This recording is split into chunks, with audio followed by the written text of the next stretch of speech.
Welcome to this week's episode of AFL Cairns TV.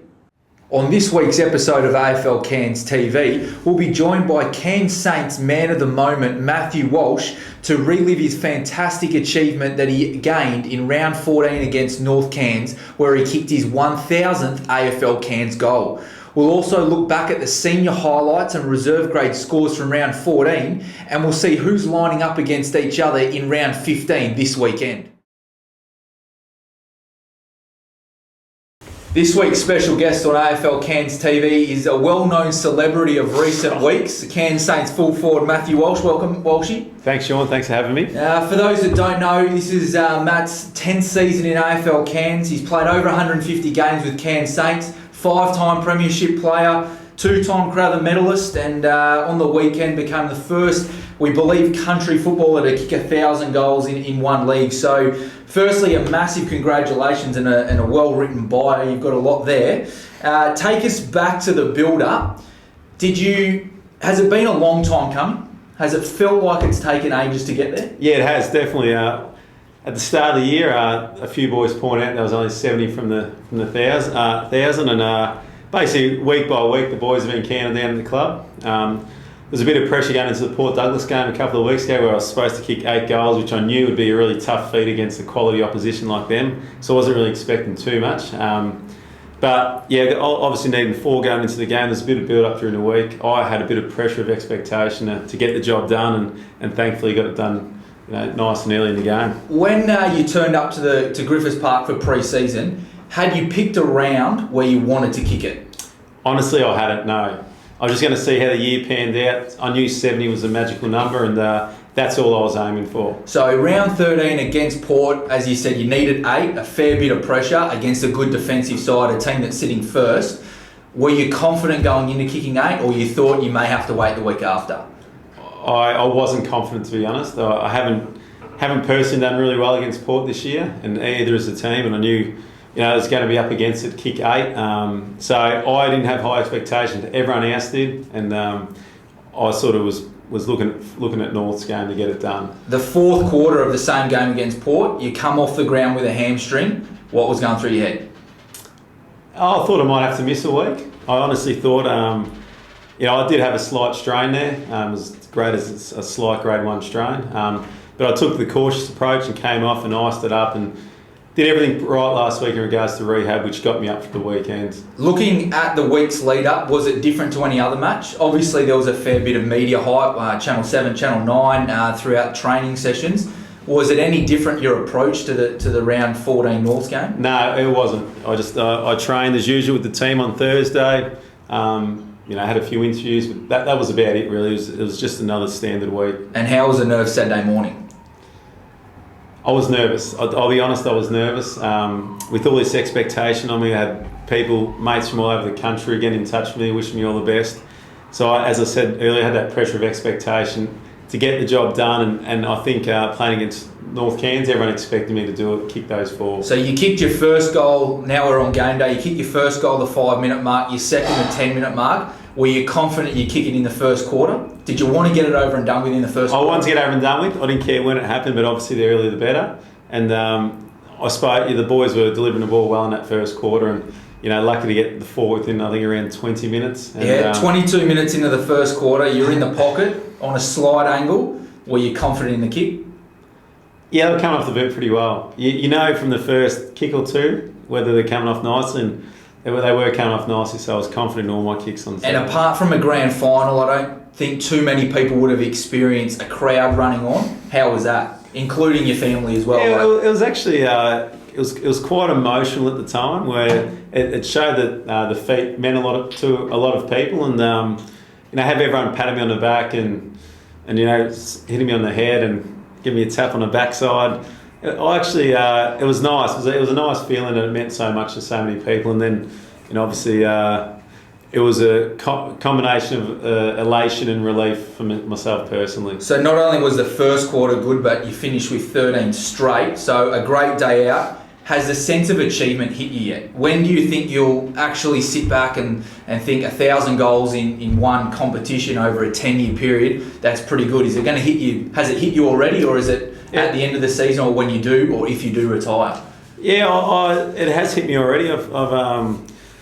Post game, I'm still getting back to messages and emails and calls.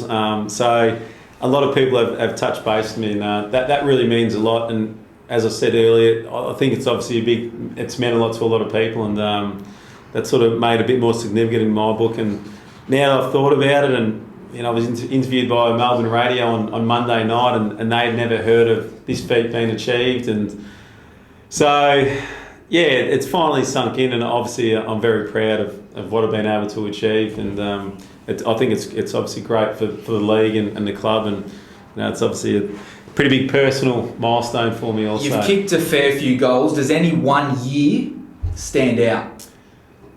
2012 and 13 when I kicked those records. 130, 134, I think. Obviously, personally, fantastic years, and 2013, to top it off, to win the league medal and the premiership in the 1 year was just an amazing year, and that's a year I reflect upon very fondly. Sitting on 79 goals with 4 games to go this year, are you a chance to kick 100 again? I may be, yeah. I didn't think I was, but kicking that 13 on the weekend has definitely put the 100th in reach, needing just over 5 a game in the last 4 games. It's not going to be a focus, to be honest. Our focus is now getting the team right for the remaining rounds, and if I get the 100 now, it's going to be a bonus. But like I said, I just wanted to get that 1,000 over and done with. That's done. Now we're just going to focus on the team for the remainder of the year. Are you a player that counts your own goals or relies on the goal umpire to count how many you've kicked? A good forward always knows how many goals they've kicked. So I always know, I'm a maths teacher, I'm good with numbers. So I know after each game how many I've kicked. And over the last 10 years, obviously you've got a lot of good midfielders that have supplied you good footy inside 50. As a Cairns Saints teammate, who's been the best player over your time here that's been able to hit you up regularly and give you that quality service? There's probably 2 midfielders that spring to mind. Jimmy Coatsworth, very silky skills, left and right foot. He probably would have given me at least 30, 40, 50 goals over the years, and also Brenton Powell. So a tough midfielder. He got the ball at stoppages and usually put them lace out to me. And we all, if you've watched Matt play footy before, obviously you've got a routine. Where did you get your routine from? Did a coach tell you this is what you need to do? Did you copy the bloke you were playing next to in under 11s? How did you get your own routine? When I was playing at North Ballarat, back in the early 2000s, we had a forward line coach, Alistair Ford, and he introduced me to the 10-step runner. And that's the same routine I have to this day. Before that, no routine, and it's a routine I've stuck by for many years, and it's worked well for me. And I've taught a lot of young fellas that routine also. So. And my last question, I'm sure a lot of clubs are asking this when they come up against Cairns Saints at the start of every year. Are you retiring at the end of 2015? Most likely, yes. Well, on behalf of AFL Cairns TV and the wider community, congratulations on kicking 1,000 goals. Cheers. A fantastic achievement and something that will be forever etched in AFL Cairns history. And you've been a long-term servant of the Cairns Saints Footy Club, AFL Cairns, and a lot of representative programs. So thanks for your time and well done. Thanks, Sean. Appreciate it.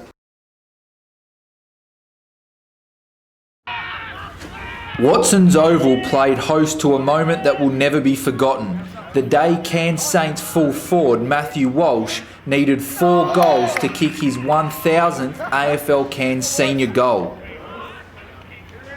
22 minutes into the first quarter, the moment arrived.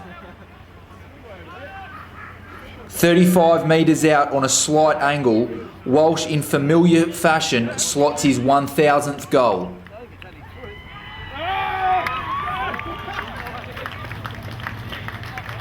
A truly fantastic moment which was enjoyed by all the Saints supporters at Watson's Oval.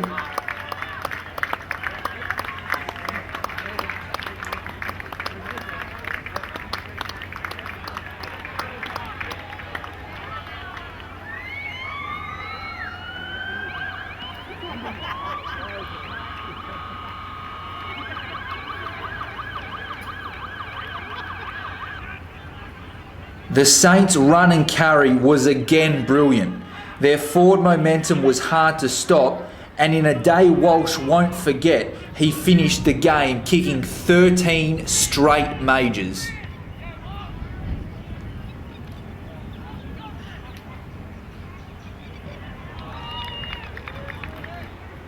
The Cairns Saints team was red hot all day, kicking 27 goals to win by 145 points and hold on to second spot.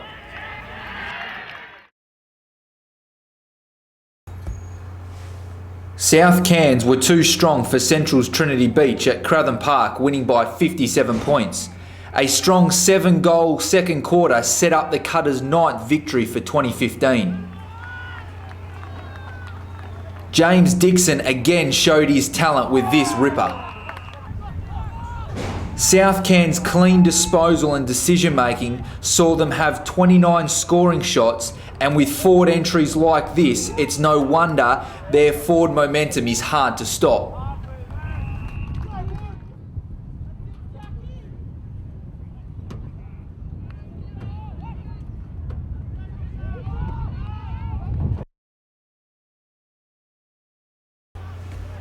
Port Douglas notched their 8th consecutive win, defeating Cairns City Lions by 10 goals.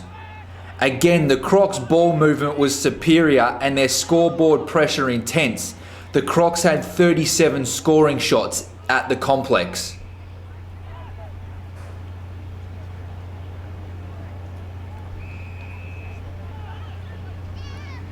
For the 10th time this year, Port Douglas restricted their opposition to under 70 points. Full forward Kai Chappell was again impressive, kicking 9 for the game, leaving him 12 shy of the 100-goal milestone.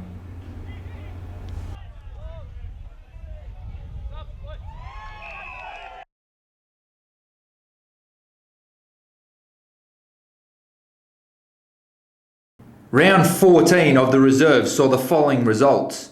Cairns Saints got the points at Watson's Oval with a 28-point victory over North Cairns. South Cairns' dominance in the reserve grade continued with the 9-goal win over Central's Trinity Beach at Crathern Park, while Port Douglas were victorious by 29 points despite a late quarter surge by Cairns City Lions at the Croc Pit. The first of round 15's matches will see Cairns City Lions take on South Cairns at Holloway's Beach Sporting Complex. The Lions are coming off a 59-point loss to Port Douglas on the road and have only won one of their past 6 outings. While for South Cairns, they currently sit in equal second with a 9-5 record in 2015. 2 from 2 in the past fortnight for the Cutters, their last being a 57-point victory over Central's Trinity Beach at Crathern Park. In 2015, the Cutters' average winning margin over Cairns City Lions is 74 points. Matches in rounds 5 and 10 went the way of South with a 57 and a 100-point victory. Cairns Saints will host Central's Trinity Beach at Griffiths Park on Saturday. This match shapes as match of the round. The Saints are coming off an impressive 24-goal victory over North Cairns in round 14. As we said at the top of the show, Matthew Walsh kicked his 1,000th goal in AFL Cairns history, and he was able to kick 13 straight at Watson's Oval last weekend. The Saints have won the past 5 of their 7 matches and are one of the best attacking and defensive sides in the competition, only second behind Port Douglas. For Centrals, they currently hold down and will hold down 4th spot until the finals in September with a 7-7 record in 2015. Their recent form has meant the top 2 is out of the question come finals. Round 14 saw them defeated by South Cairns by 10 goals. In attack, they've definitely suffered. Over the last 7 rounds, their attacking efficiency has dropped by 7 goals, whilst in defence, they were only conceding 71 points in the opening half from rounds 1 to 7. But now in rounds 8 to 14, their form has dropped and their opposition are kicking on average 96 as a total score. This is one of the major reasons why the Central's form has been poor of late. A fierce rivalry between both these sides in 2015 has a ledger at 1 apiece. Centrals by 13 in round 5 and Saints by 6 in round 10. The final match of round 15 will be North Cairns taking on Port Douglas at Kazali Stadium in a twilight fixture. Norths are coming off a whopping 145-point loss in round 14 at home against Cairns Saints. The Tigers' inability to create scoreboard pressure was evident, with them only kicking 3 goals. Unfortunately for the Tigers this year, they've averaged less than 8 goals per match from their 14 matches in 2015. While for Port Douglas, they're high and flying. They have a record of 12-2 and just notched their 8th consecutive victory last weekend. The Crocs' last loss was back in round 6 against South Cairns, a distant memory from the boys up the highway. Round 14, Port Douglas defeated the Cairns City Lions by 10 goals at home, and they average 30 effective scoreboard plays a game in 2015. And they only restrict their opposition to 17, so they're one of the fiercest teams to come up against in AFL Cairns in 2015. Their full forward Kai Chappell currently sits on 88 goals in 14 matches in 2015, averaging just over 6 per match. In recent results against North Cairns in rounds 5 and round 10, Kai has averaged 13 and 12 goals respectively. He has every chance of kicking the 12 goals required to reach the 100-goal milestone in 2015. Matches this year have definitely been in favour of the Port Douglas outfit, winning by 131 points and 209 points in round 10. Port's run home to finals will definitely show where they are, even though they're 3 games clear. They face the other top 4 sides in South Cairns, Cairns Saints and Central's Trinity Beach, and we're excited to see what comes in the last 3 rounds of footy. A reminder for start times this weekend for round 15's matches. Matches at Holloway's Beach and Griffiths Park will be 1 p.m. for reserves and 3 p.m. for seniors. While at Kazali Stadium for the North Cairns vs Port Douglas game, it'll be 3 p.m. for reserves and 5 p.m. for seniors in twilight fixtures. To view more information about AFL Cairns or the round 15 competition, please visit www.aflcairns.com.au. We look forward to seeing you at the footy this weekend. Tune in for another episode of AFL Cairns TV next week. AFL Cairns, it's a great game.